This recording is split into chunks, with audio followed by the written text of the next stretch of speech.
My name is Edwin Zapata, author of the Amazon best-selling book, Your Next Step, New Tools for Financial Abundance Now. I'm Geraldine Carrier, the author of the upcoming book, Wild Woman, Master the Art of Pride, Presence, and Productivity. A book can be more than just stories. It can engage your audience, create opportunities, generate leads, but only if you have the book work for you. BCBtv presents Message to Millions, where we spotlight authors and get their message to millions. Hey everybody, welcome to Message to Millions, Authors Spotlight, where we spotlight authors and get their message to millions. My name is Edwin Zapata, author of the Amazon best-selling book, Your Next Step, New Tools for Financial Abundance Now, and I'm here with my co-host, Geraldine Carrier, and I'm the author of Wild Woman, Master the Art of Pride, Presence, and Productivity. And today we have another incredible author. Edwin, can you tell us about her? Well, of course. You know, it's not every day that you get to meet all of these amazing people, and I just wanted to shout out the fact that we get to introduce and speak and, get to really know the authors, coaches, and speakers that we get to interview on this podcast. And with that being said, the speaker, coach, author that we have with you today is someone very special. She's a mindset consultant, and like I mentioned, she is a speaker and a coach, but she's also the founder of the coaching program Goalz Lab with a Z. So make sure that you spell that right. So stay tuned for that, because it is for empowering women to make sure that they live a life without regret. Now, if you want a 1-hour inner power coaching session with our guest, you can go to angeladepaula.card, CARRD.co, and you can get a 1-hour inner power coaching session with her. You're going to want to take advantage of that, because that is for our listeners. So 100% go there and get a 1-hour coaching session with her. And of course, she is the author of her own book, which is That's Life or Is It? A Woman's Guide to Discovering Lasting Happiness and Fulfillment. Without further ado, ladies and gentlemen, our guest is none other than Miss Angela DePaula. Yay! Woo-hoo! Welcome. How are you feeling today? That's awesome. I'm so excited to be here. How are you? I'm super excited. I want to jump right into things. Yeah. So I did get an opportunity to talk to Angela before we got into the call today. And of course, there's so many different things that I got to learn about you, but I want to learn about, your, how you came about publishing a book. What was that journey like for you? Like, why did you want to publish a book? Yeah, great question. So honestly, for as long as I can remember, I love writing. It's always been my therapy. It's always been my go-to. And I always thought one day I'll write a book, but I always put that in the pipe dreams that will never happen, but we keep saying we're going to make happen. And it so happened, at the time I was working at the hospital. I was a social worker at the hospital, and I was just, I've been blessed to see so many different people as a social worker, just going through these incredible or really challenging moments.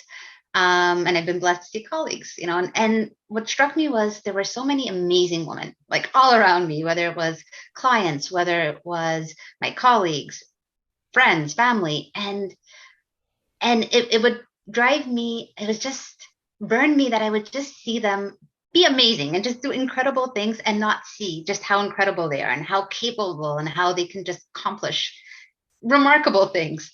And there was just something in me that's like, I need to write something. I need to write something where I can show people, just give them some tips to say, like, you're amazing. You're so capable. You're so able to do the things you want to do. And then it just, I don't know, like, the writing god must have heard that, because I happened to be on Facebook and I saw Gerry's publish a book in 30 days. And I just signed up. I'm like, oh, it's free. And I remember at the time I thought, well, I may want to go because I want to write this book. And then my husband, well, he wants to write a book too, but more of a fiction. So I figured, between the two of us, well, it'll help one of us. And we went, and it blew, like, blew our minds. And it's so funny because we went there thinking, like, okay, we're just gonna, take a few things and I'll go back into that one day dream that I'll write this book. And by the end of it, we just signed on and got the book done. And it's been amazing since, really.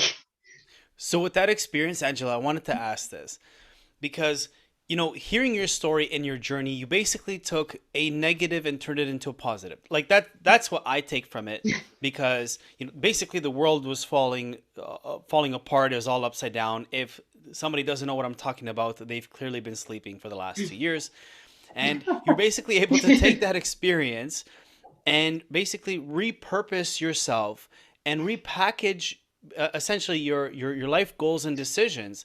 And now you're able to turn it into a way not just to help other people, but also focus on empowering women. Which also, side note, by the way, for those listening that are perhaps atheists, and she said the book gods, the author gods, just because you're atheist doesn't mean that you can't write a book. That was just a metaphor if somebody takes that the wrong way. Just wanted to tap back into that. But you being able to do all of these things and help empower women, help empower people, and now coaching others. Give us some insight on how you are able to coach people and basically help unlock kind of that mental barrier that maybe they don't even see that's there. How are you able to do that? So there's often, I think all of us, well, no, I do know all of us, we have this inner wisdom, this gut feeling, right? And it's that voice that tells us, hey, let's do this thing we really want to do. And then almost immediately there's another voice saying, no, you can't. And here are all the reasons why it's going to go wrong. So when I work with clients, what I really like to do is I like to capture both those voices and really get them familiar with, how do I know it's that inner wisdom, that part of me that knows what's what, that knows I'm capable, that gets me to like, hey, this is what I need to be doing. And then how do I know it's that inner critic? So once we kind of that part that's giving you all the reasons why you're not good enough and all the reasons why you can't. And then once we can distinguish the two, it becomes so much easier for people to listen to that inner wisdom, see themselves accomplish, see themselves do things they didn't even think they were capable of doing, and then use that actual inner critic to figure out, oh, what are some things I need to think about, and then find solutions towards. So it's really having people understand themselves better and understand who they really are versus maybe that part of them that's trying to protect them. Because the inner critic isn't, like, we see it as this negative, terrible thing we need to ignore, but it's not. It's really just, think of it as that over-enthusiastic employee that just wants to protect you and wants to do the job really well, but completely misses the point of the job. That's your inner critic. So basically it's getting to it and getting it to say like, okay, wait, what are you trying to actually warn me about? Cool. Now let me find a solution to these actual issues. From what I'm hearing, how you share that, it sounds like essentially you're like a tour guide, because it sounds like you're basically structuring things. I heard a lot of structure in what you just shared, and it sounds like you systematically put people in a journey to basically get them step by step moving forward, perhaps in a way or in a guidance that they wouldn't have had otherwise. And I know that Gerry is big on that as well, right, Gerry? Yeah. Absolutely. Yes. Beautifully put, Edwin. And this goes right into my next question, because I don't know if you know this, but I also was trained in social work and, humanities and, that whole world of things, sociology, if you will. And I'm interested to learn, how has that, formal education, those practices, those techniques that you learned, how has that been attributed into your book and now your business? Yeah, no, great question. So with social work, and especially hospital social work, basically, like, a lot of what happens is that we're in crisis situations. People are in the hospital, ideally for a short period of time, and you just need to solve problems. Like, just get them safe, get them to a place where they'll be safe, or handle whatever crisis comes your way. So a lot of it is learning to trust that inner instinct, because you don't have time to really to overthink. Otherwise, the person doesn't get the services or might end up in a difficult situation. So a lot of my practice as a social worker was really just learning how to trust my ability to figure things out, trust my ability to know okay, who can help me? How can I get A, B, and C done? And trust my ability to, when I hear that inner critic, to take it and kind of be like, okay, wait, what are you trying to tell me? What do I actually need? What didn't I think about? And then how do I solve this problem? Because I literally don't have a time to dwell on this too much. And then I guess I just packaged all of that and used it. And then as well, just experiences like, I worked in psychiatry. I worked in this day program that gave me a chance to do a little bit more one-on-one, helping clients through mental health struggles. So again, it was just helping people like see those blocks and then find solutions. So all that to say, it's really learning how to be more solution focused and to problem solve. And that's really a lot of what the book and the program is about, is to take all these experiences and then figure out how to get you what you want to get you to where you want to get to, and then how to find the solution to it. So Angela, go ahead, Gerry. Go ahead, Gerry.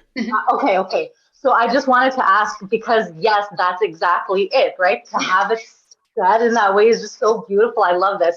And because I'm big on mindset, I'm big on, my book is called Master, right? Master, Pride, Presence, and Productivity. But like, people don't really grasp what does it actually mean to master those things, right? And so the way that you're putting it is so eloquent in that, like Edwin is saying, it's systematic, and it makes it feel like you can actually climb Mount Everest when you say it the way that you are, right? So, can I ask another quick question, Edwin? Sorry.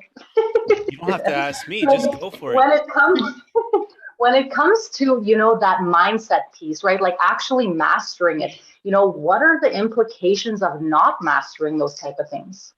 Yeah, great question. And I'm sure you've seen it as well with your clients. It's that you stay stuck, and then it's kind of like you feel like you're running in circles and you're just not getting that solution that you want. And it's just, you keep following the same patterns, and you keep doing the same things and hoping for different results, and then not getting them. And then that just reinforces that painful pattern that we keep going on. So, with the work that we do, it's basically getting people to observe that pattern and then start changing it so that they can get the things they want to get. So with that being said, that's perfect, because I was actually going to ask that question, because you just mentioned exactly that. People repeating the patterns and essentially going down a downward spiral. And what I wanted to ask is this: for those that go to you for coaching, and obviously they're looking for guidance, they want to move forward, they want to hit those new levels, new peaks, and live the life of empowerment that they deserve. But I'm sure you've gotten this, where perhaps they seek your guidance or coaching, and then you give them advice, and then they say, well, I'm going to try it this way. And it's totally opposite of what you recommended. Or you can see that it's the same pattern and habits. They just kind of repackaged it and just gave it a different name, right? So when you see that, and you see the people that kind of build that resistance against the coaching that they were seeking, how do you overcome that? And this is a question that I'm asking you because I know we have lots of coaches and speakers that listen to the podcast, and maybe they don't know how to basically tell that client, and I'm going to be the bad guy here to say it, tell that client that you don't know what you're talking about, and you're basically in your own crap right now. So how do you tell them that?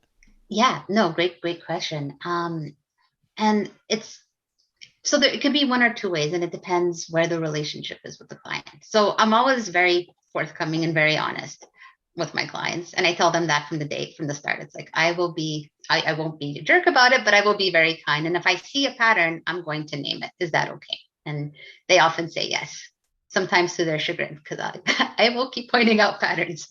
And so if I see something and it's repackaged in a different way, I might say like, hey, look, you want to try it out? Go ahead, try it out. Sometimes people have to experience things for themselves. Here's what I'm seeing here's what I'm seeing, and here's how I'm seeing it might be the same pattern, but maybe it's a bit different. Go ahead and try it out. Come back to me. And if that's not working, are you open to trying something else? And can we maybe what I'm saying is too extreme. Can we just modify it a little bit? can we maybe break it down so it's a bit simpler? Maybe let's say it's something like setting boundaries. So maybe telling somebody right away, no, I don't want to do this, is too intimidating. Can we at least break it down to say like, hey, why don't you give yourself some space to think about it? And just tell the person, hey, instead of saying no right away, you know what, why don't we let me get back to you later this evening. And then give yourself the space to think about how you want to say no. And then if you still say yes, that's fine, but at least let's break it down and let's start breaking that pattern in smaller increments instead of maybe the other one that might have been a little too big.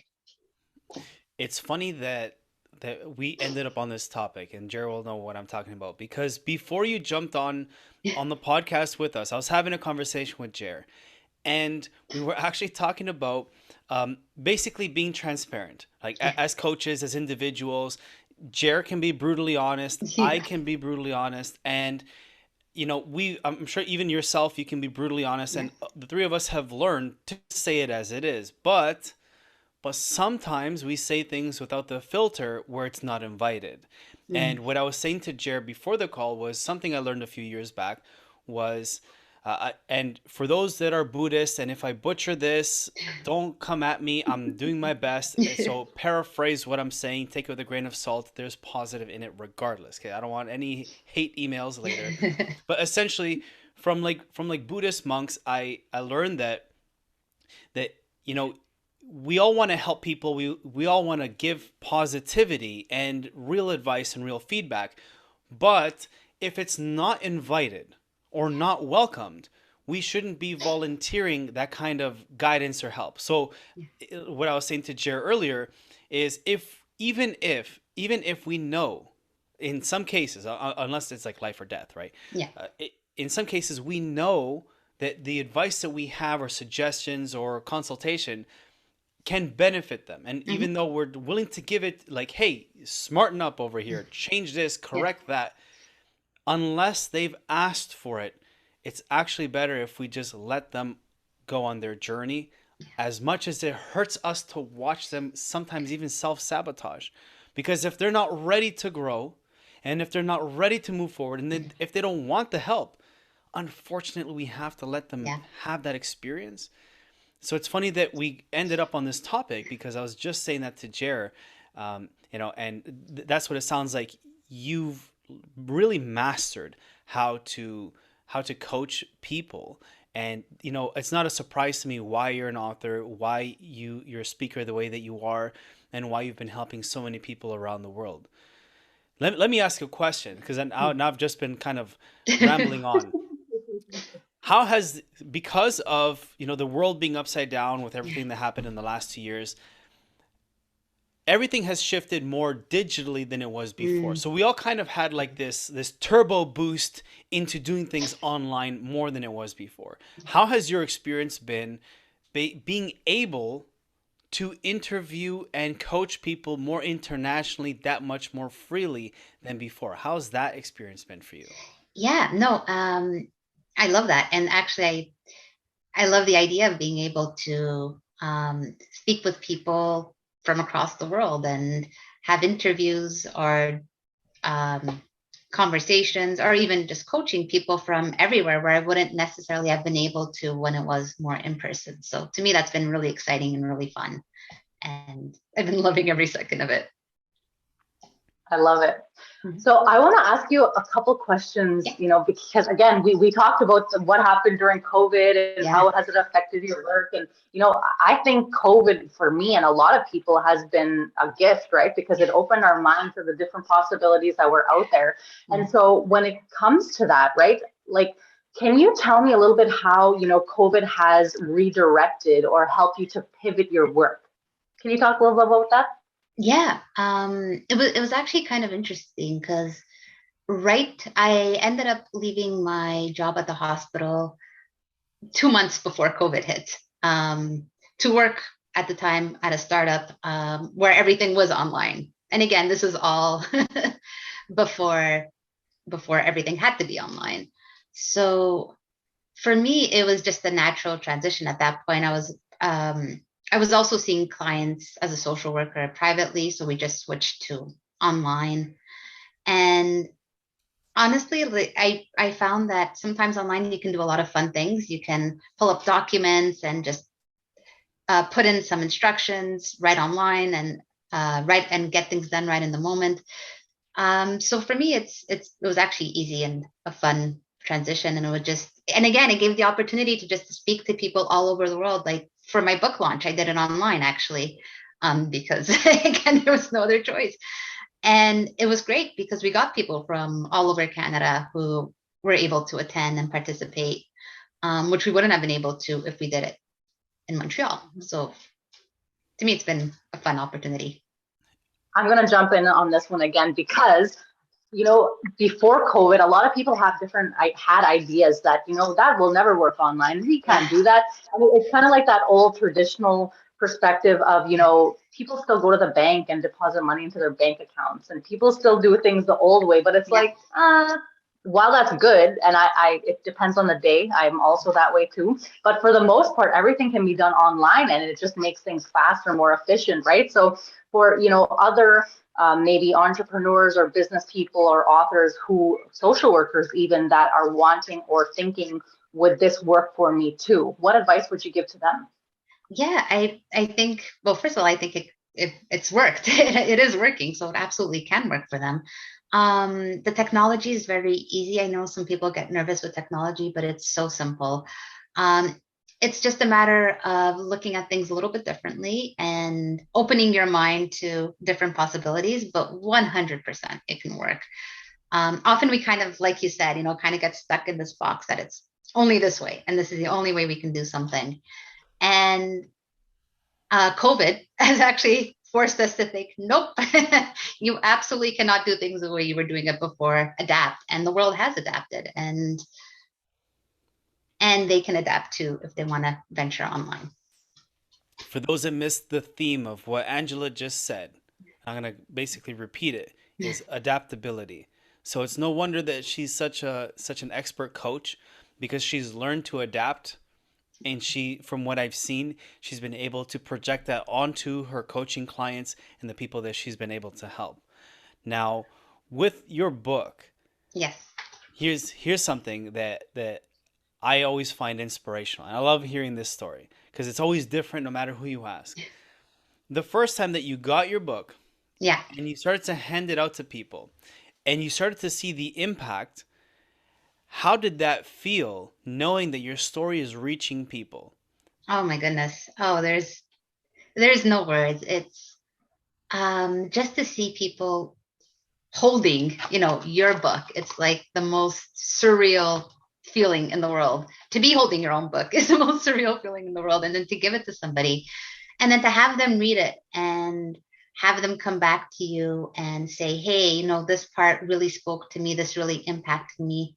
I had some people whom I hadn't talked to, that it was a friend who gave it to a friend because like, you have to read it. And then they came back to me and say, hey, this part really resonated and it really helped. I think there's no very few feelings that are better than that. It's just so fulfilling to know that your words can help someone and really help them achieve something that maybe they didn't think they could, or see something a little bit differently and feel better about themselves. It's amazing.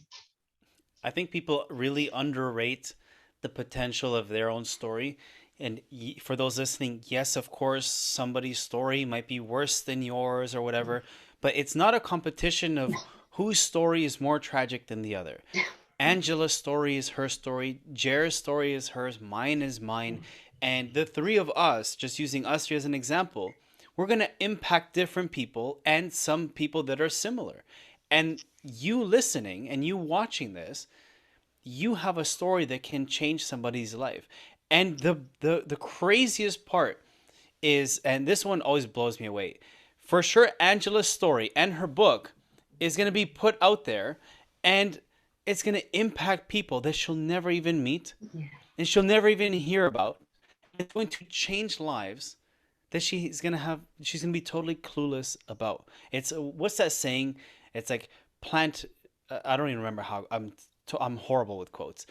Like you like plant a tree knowing that it's going to create shade for some kid. Now you know what, I totally ruined that so bad. I'm not even going to continue that. Anyways, it's about planting seeds for the future generations. So I just wanted to say that's awesome that you've been able to share that, Angela, because you've truly been impacting people around the world. I want to Okay. ask you something that's probably left field, Yes. and it's going to throw you off because you know, I was going through your Instagram and I saw that you had all of these events and stuff happening online last year, and a while back you were able to display your book. Now, we were just talking about taking things online and you Mhm. being adaptable. Now, have you seen your own personal growth during these last 2 years? Oh my goodness. Yes. Yes. Absolutely. I mean, again, COVID hit a lot of people hard, and I was no exception.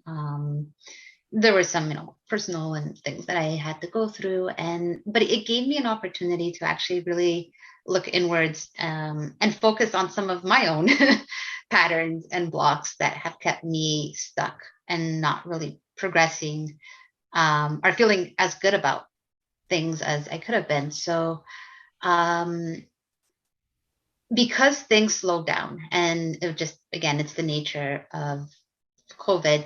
And because I was in a bit of an uncertain situation, I had left the stable 9 to 5 hospital job, and now I was sort of in no man's land.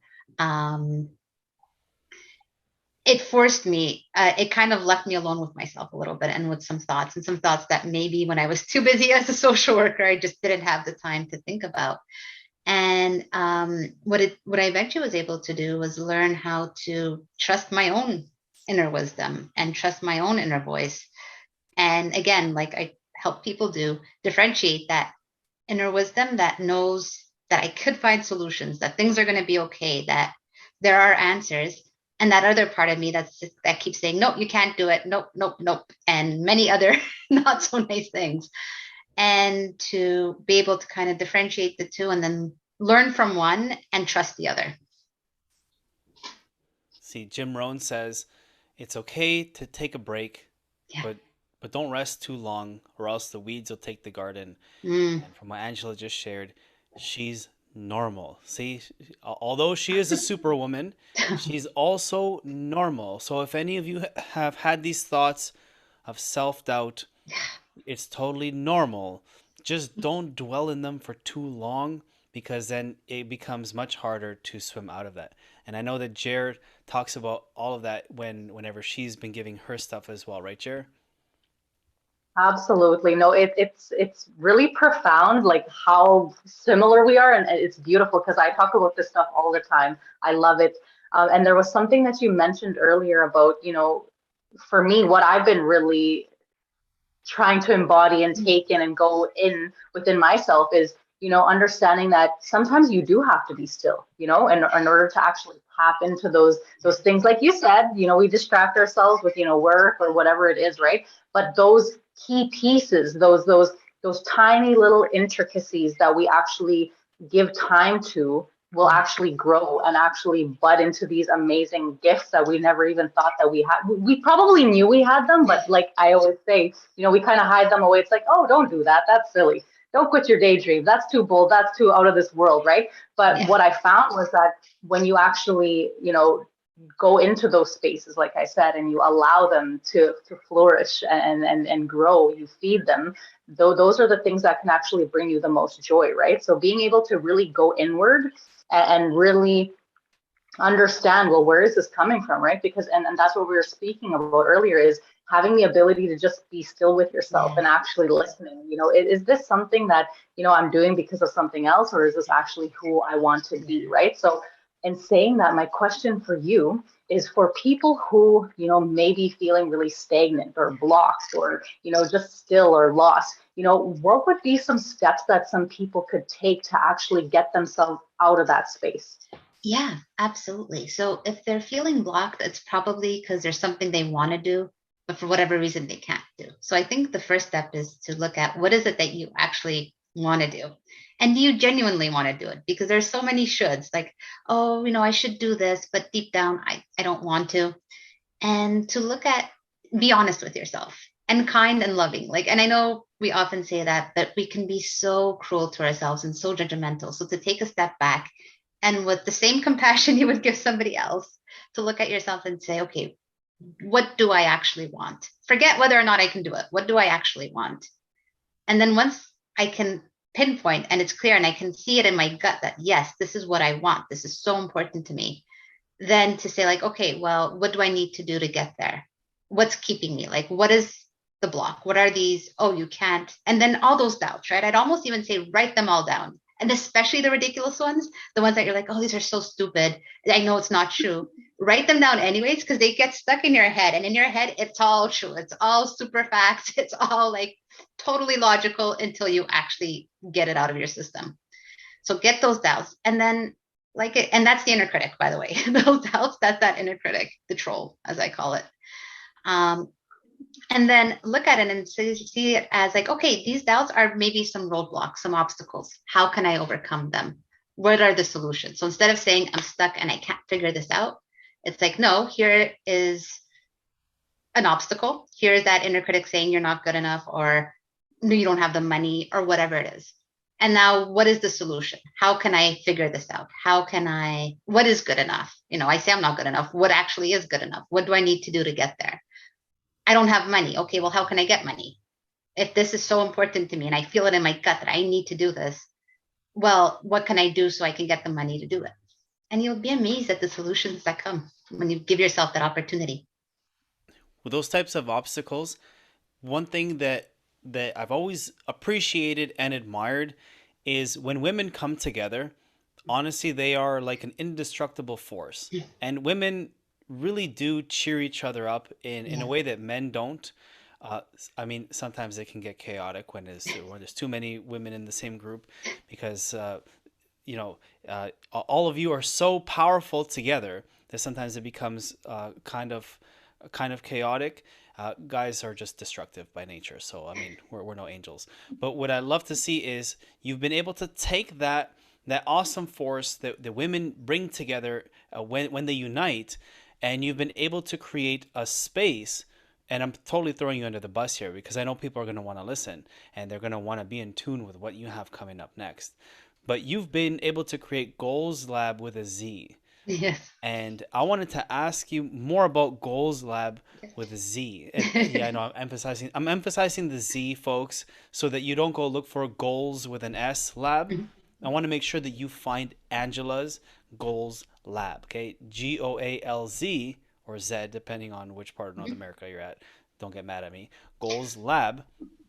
So, for those looking for a safe space, I know you've created this to help add more value to your audience and to those listening. So what can people expect from Goalz Lab? Yeah, so it's an upcoming program. And basically it's creating that safe space to really finally decide that it's your time, which by the way is now. Your time is now. Or as soon as you want it to be your time, it could be your time. So it's really for many women who kind of put everybody and everything ahead of them, to say, but deep down say, hey, what about me? Well, now it's about you. And it's about you taking that time to look at what is it that, again, what do you really want to do? None of us want to live life with regrets. And it's very rare we regret the things we do. It's more we regret the things we don't do. So what are those things that in your gut, you've always wanted to do? And let's get it out. And not the things you should do, because I'm not interested in that. I'm not interested in helping with the shoulds. I'm interested in helping with what you actually want to do and why it's so important to you. And then based on that, to say like, okay, well, let's make a plan. Let's get an action plan. Where is the mindset traps? Let's figure that out. Where are the time traps? Let's figure that out. What other obstacles are coming your way? And to give people that space to really access that inner wisdom and the formula really that's why we call it a lab, because it's like a formula to get from point A to point B, to be accomplishing, and to know you're not alone, because it can be so overwhelming to go out and try to do whatever you dream of all by yourself. And in fact, I've been very blessed to have that support. And I want to offer that support, like whether it's through Gerry, who's in Black Card Books, and just other mentors within my life, to have that support. I want to be able to offer that support to my clients who go through the Goalz Labs, and to have that place to check in, that place to say, hey, I'm struggling with this. All right, let's look at what some solutions are. And it's really, I want them to be able to get to choose them and do the things they want to do. Mm-hmm. It sounds like you actually went through your own program, right? Like, this is so cool because, I mean, yes, as you know, again, social workers, I heard this thing back in the day when I actually was getting into social work that, people who go into social work are people who have been, people who have been affected by some of the, issues that people normally need help with, right? So it's really interesting because, yes, we do go through that work ourselves and then we pass it along to other people, right?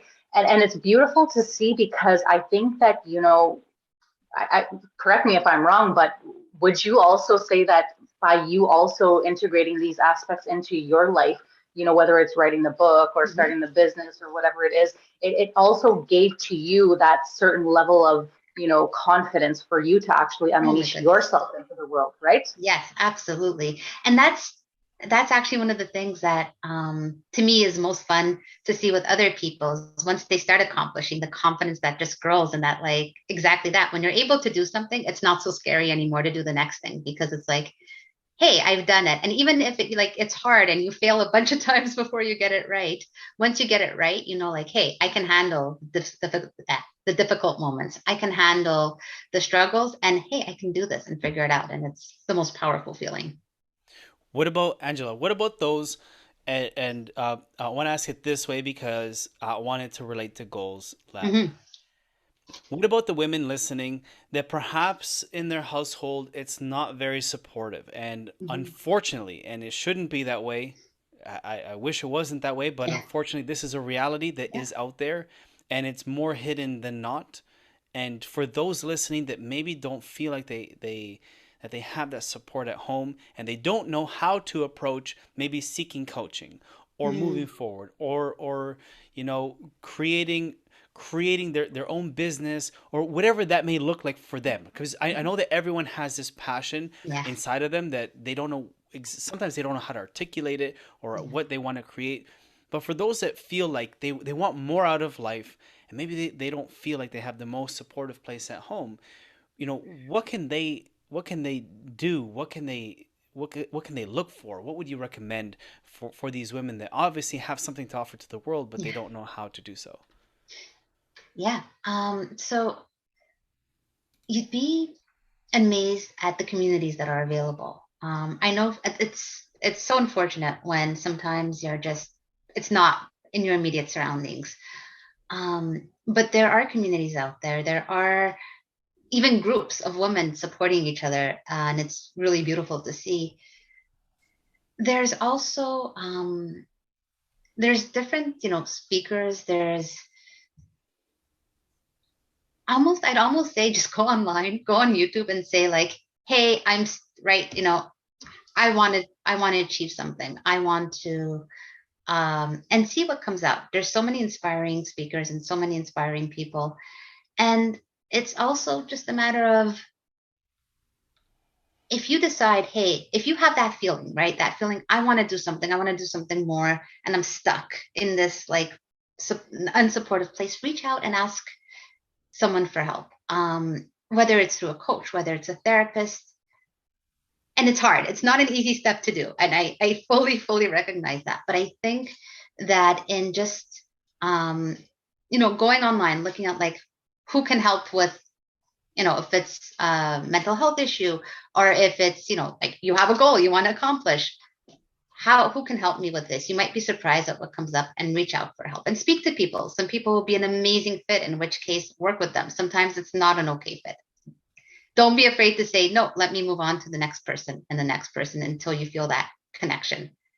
And then once you have that, you'd be amazed by just the freedom that comes with, okay, I have someone who's supporting me, even if it's not necessarily my surroundings. And now I have that space where I can really be myself. And hey, maybe who I am is actually kind of cool. And maybe I am really capable of doing these really cool things. Before Jer asked her question, because I know she had a question, I just wanted to throw this out there. For those that haven't read the book Think and Grow Rich by Napoleon Hill, he talks about in that book creating your own mastermind group in your head. And this is what I'm taking from what Angela just mentioned. So even if there are people that you look up to or aspire to be like or take things from, you don't have to meet them in person. Although I recommend that you reach out to Angela. You don't have to reach out to Angela. She's that humble enough to have said it. She said it herself. Go on YouTube and Google. But even if they have passed away, if you can't reach them, look them up, emulate them, and create your own mastermind group in your head and pretend that they're giving you advice. Now, if they start to talk back in a way where it's concerning, seek medical help. But you're going to want to create this mastermind from the sounds of what Angela just shared. If that's what you need to do to get out of it. And I do it. I do it 100%. I hear my best friend, he's there, my mom, my girl, and different people in my life that give me advice when maybe I'm too stuck in my own head. So I'll let Jer ask her question. Yes, thank you for that. That's a beautiful thing and a good thing people can think about. So the question that I had is, and I find this with a lot of people that I speak to when it comes to creating a mastermind in your head or allowing yourself to have goals and dreams and mentors, but people are stuck when it comes to allowing themselves to dream, right? Like I would literally, everybody that I meet, I'm like, so what were your dreams when you were a little kid, right? Like what are things that you wanted to do? And people are like, I don't know. Like, I guess I never really had a dream. Like I never really, so how do people dream more? Yeah. You know what? Sometimes you touched on it, like when you were a little kid, everything was possible and there were no limits. And maybe it's to go back to that and be like, well, like you just asked, like, what did you love to do as a kid? What excited you? What dreams did you have? Do you still have those dreams? I mean, some dreams change. I wanted to be so many things that I don't want to be now at all, and that's okay. But some of the things stick, and some of them are still like, oh, but it'll never happen. I'm like, well, pretend it could. Pretend anything was possible. Pretend fear was not a factor. Pretend money was not an issue. What would you love to do? And just like, let's be kids again. Fana, tell me all about it. I want to hear it. I want to play pretend with you in this beautiful world you're going to create. And let's go into that world. And then things just start coming out, and it's actually kind of fun to see. I love it. Always play dress up. That's my advice. I like that. And that's what it is, right? It's like what Edwin said, it's finding people who inspire you or make you feel a certain way. If you had this one dress that you loved and every time you put it on, you just felt like Elizabeth Taylor or, whatever, it's emulating that and recreating that in your everyday life. And once you feel good, you'll start to create that goodness outside of you, right? So it's beautiful what you're doing. I'm super excited. Everybody who's listening needs to go check her out and take advantage of what she's giving you guys. So how can people get a hold of you? Yeah. So basically I'm offering a 1 hour to inner power because, like I said, I love connecting with people. I love getting them to dream. And it's really about unlocking what is that one super important goal. Why it's so important to you and what are some of the obstacles, and let's find a few strategies. So I'd love to offer it to whoever's listening, whoever's interested, and they can just go to that website, which was Angela, hold on. AngelaDePaula.card, CARRD.co. So AngelaDePaola.CARRD.co. Yes. And that's your name on all social medias as well, Facebook, Instagram, all the things. All the things. Awesome. So if find me on that, come say hello. I'd love to just have a chat and hear from you. Beautiful. Thank you so much for being here. It was a joy. So many things that, were left on the table. I hope that everybody picks them up and implements them right away. And of course, the Master or Million, what am I trying to say? Message to Millions podcast was brought to you none other than Black Card Books. And of course, we have a special gift for everybody that's on the podcast today. So if you go now, you can get the Millionaire Mindset book by our founder, Gerry Robert himself. Make sure you take advantage of that as well. You can get that at bit.ly/BCBbooks. And that's another amazing podcast for you. Thank you guys so much. We'll see you guys in the next one.